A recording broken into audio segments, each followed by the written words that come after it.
여러분 안녕하십니까? CTV 뉴스 박은결입니다. 올해 장마는 7월 말까지 이어진다고 하죠. 안타깝게도 계속되는 비 때문에 어려움을 겪는 교회가 많아지고 있습니다. 무더위 속에 이중 삼중고를 겪고 있는데요.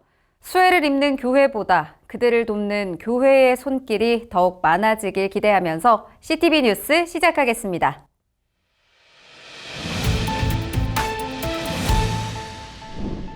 오프닝에서 말씀드린 것처럼 올해도 장마철 수해를 입은 교회가 적지 않습니다. 지난주부터 계속된 비로 예배당이 침수되고 토사에 묻히는 재해를 겪고 있는데요. 익산, 김천 등지의 교회 피해가 큰 것으로 나타났습니다. 총회 구제부를 중심으로 도움의 손길이 이어지고 있지만 전국 교회의 기도와 관심이 필요한 상황입니다.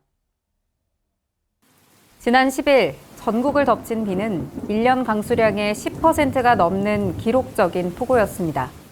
이 비로 지난해 수해를 입은 지역이 또다시 어려움을 겪고 있어 안타까움을 더합니다. 교단 산하 교회들도 예외가 아닙니다.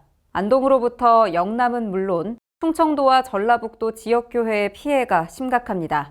비와 토사, 범람한 강물이 교회를 덮친 탓에 예배당은 손을 대기가 어려운 지경입니다.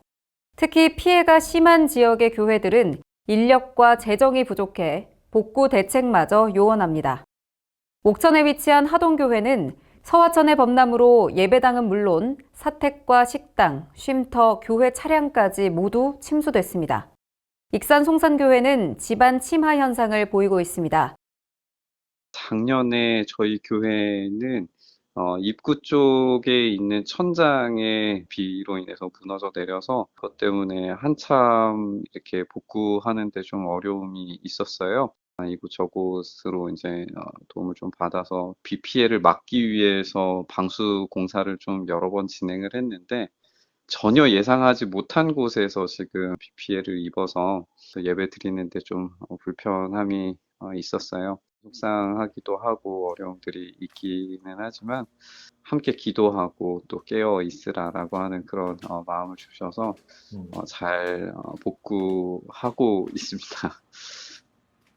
총회 구제부는 지난 11일 수해 현장을 찾아 교회의 피해 상황을 점검하고 지원 방안을 마련하고 있습니다. 구제부 외에도 전국장로회 연합회와 한국교회 봉사단, 지역연합회 등이 피해 교회를 찾아 복구 활동을 펴고 있습니다. 그러나 장마가 계속되고 있어 총회 차원의 발빠른 지원과 전국교회의 지원이 절실합니다. 교단사학인 칼빈대학교가 설립 70주년을 맞았습니다. 칼빈대학교는 1,800여 명의 외국인 유학생과 UN 아카데미 임팩트 인준 등 큰 폭의 변화를 보이고 있는데요. 칼빈대의 70주년 행사는 강소대학으로서의 출발을 선언하는 자리가 됐습니다. 박민균 기자가 보도합니다. 미래를 담고 예술을 담고 칼빈대 화이팅! 칼빈대학교가 설립 70주년을 맞아 감사와 비전의 시간을 가졌습니다. 기념식은 역사와 미래, 그리고 신앙 고백이 담긴 시간이었습니다. 먼 훗날 우리 후세대들이 칼빈대학교가 세운 70주년의 돌비를 보고 또 다른 한 송이 꽃송이가 되어서 우리 한국에 봄이 오게 하고 대한민국에 봄을 오게 하는 그런 위대한 역사에 쓰임받는 우리 칼빈의 동문들이 되시기를 바랍니다. 70년 전 한국전쟁의 폐허 위에서 개교한 칼빈대는 1970년 총회 인준 신학교로 1996년 종합대학교로 발전했습니다. 이제 칼빈대는 글로벌 대학교로 발돋움하고 있습니다. 현재 21개국에서 온 1,800여 명의 유학생들이 코리안 드림을 키우고 있으며 UN 고등교육 담당 기구의 회원대학으로서 글로벌 비전도 실현하고 있습니다. 앞으로 칼빈대가 대한민국을 넘어서 땅 끝까지 복음을 전하고 오직 성경, 오직 믿음의 인재를 길러내는 대학으로 성장하기를 바랍니다. 기독교의 한 사람으로서 늘 기도드리겠습니다. 감사합니다. 기념식의 정점은 비전 선포와 기도 시간이었습니다. 황건영 촌장은 칼빈대가 대학 평가 인증을 통해 경쟁력 있는 강소대학으로 부상할 것이며 세계 복음화의 진원지가 될 것을 선포하고 기도를 요청했습니다. 만약 칼빈대학에서 공부하는 2,000명들 학생 가운데 10%, 약 200명만 그들이 예수 믿고 그들의 본국으로 돌아간다면 우리는 200명의 선교사를 세계 각국에 파송하는 결과를 가져올 것입니다. 칼빈대 70주년은 글로벌 칼빈으로 요약할 수 있습니다. 황 총장은 기념식을 마무리하면서 칼빈대 학생들과 함께 세계의 문을 열어갈 것이라고 강조했습니다. 이제는 세계의 한 복판인 유엔의 한 복판에서 우리 대학 단독으로 포럼을 개최했습니다. 이거는 우리 칼빈 대학이 글로벌로 가는 확실한 첫 발걸음이라고 저는 그렇게 믿습니다. 12월 달에는 필리핀에서 국제 사회봉사를 한 70명이 갑니다. 그래서 계속해서 글로벌 영향력을 학교가 이제 키워갈 것입니다. CTV 뉴스 박민균입니다. 108회기 총회 선거관리위원회가 선거방송 도입을 최종 결의했습니다. 교단 선거에 방송을 접목하는 건 이번이 처음인데요. 선관위의 이 같은 결정으로 정견 발표와 토론 등 교단 선거에 큰 폭의 변화가 예상됩니다. 현성혁 기자가 보도합니다. 108회기 총회 선관위가 회기 내 검토해온 선거방송을 총회 선거에 접목하기로 했습니다. 이로써 제109회 총회는 선거방송으로 출범하는 첫 회기가 될 전망입니다. 선관위는 선거방송 진행을 위해 기독신문 영상미디어인 CTV를 주간방송으로 지정하고 구체적인 선거 일정과 진행 방안을 확정할 계획입니다. 현재 선관위는 후보 홍보 및 정견 발표와 토론회를 주축으로 선거방송을 구상하고 있습니다. 지역 순회로 갔던 정견 발표는 9월 9일 서울에서 1회 생방송으로 진행할 계획이며 후보 토론회 역시 1회 생방송으로 가질 예정입니다. 선거방송은 총회가 처음 도입하는 선거 방안으로 진행 경과에 귀추가 주목됩니다. CTV 뉴스 현성혁입니다.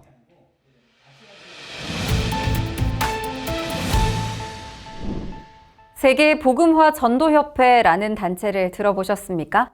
바로 다락방이라 불리는 곳인데요. 예장 합동총회를 포함해 한국교회가 이단 사이비로 규정한 집단입니다.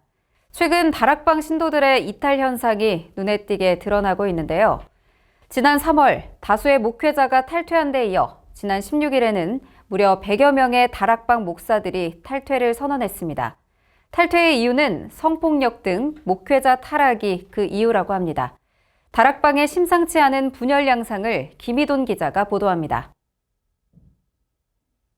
세계 복음화 전도협회, 즉 다락방의 목회자와 사모, 선교사 101명이 한국교회를 향해 사죄의 뜻을 표했습니다. 우리는 지난 30여 년 동안 오직 그리스도, 오직 복음, 오직 전도를 위해 순수하게 다락방에 참여했지만 그 모든 것이 잘못된 결론에 도달했음을 고백합니다. 올바른 전도는 이루어지지 않았고 복음은 변질되었으며 그리스도는 왜곡되었습니다. 이들은 다락방과 류광수의 실체를 몰랐다며 다락방은 성경적 전도단체가 아니며 류광수 목사는 이단임을 분명히 한다고 밝혔습니다. 이어 다락방 탈퇴 결정의 사유를 두 가지로 압축했습니다.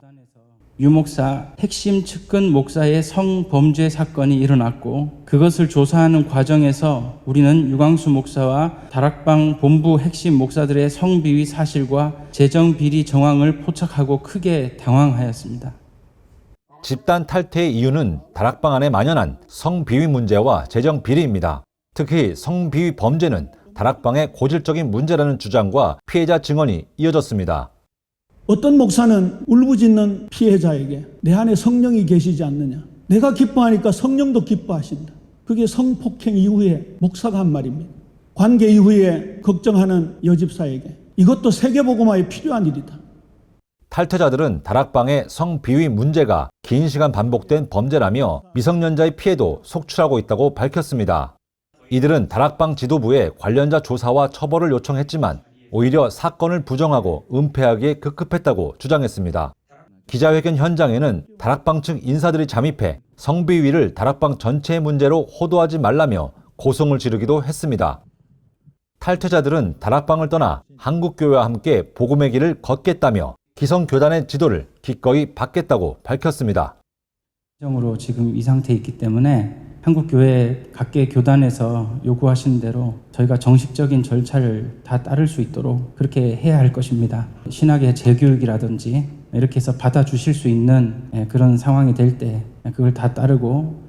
현재 다락방 탈퇴를 준비 중인 교회가 적지 않은 것으로 알려졌습니다.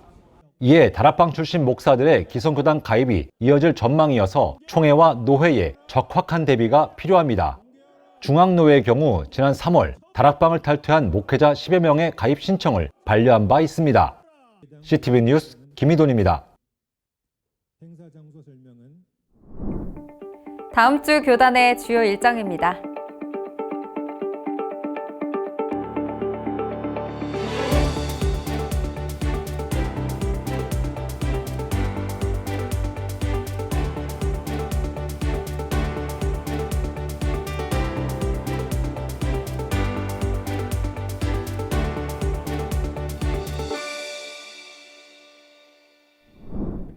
긴 장마와 무더위, 높은 물가와 그치지 않는 정쟁 등 참 답답한 여름을 보내고 있다는 생각이 드는 요즘입니다. 하지만 우리 크리스천들은 지쳐있는 이웃에게 시원한 선물을 줄 수 있는 존재라는 사실 알고 계시죠? 또 누구든지 제자의 이름으로 이 작은 자 중 하나에게 냉수 한 그릇이라도 주는 자는 내가 진실로 너희에게 이르노니 그 사람이 결단코 상을 잃지 아니하리라 하시니라. 어려운 때일수록 세상에 필요한 것은 복음이라는 냉수 한 그릇이라고 확신합니다. 여러분 모두 이웃에게 그렇게 다가가는 예수님의 제자가 되시길 바라면서 CTV 뉴스를 마치겠습니다.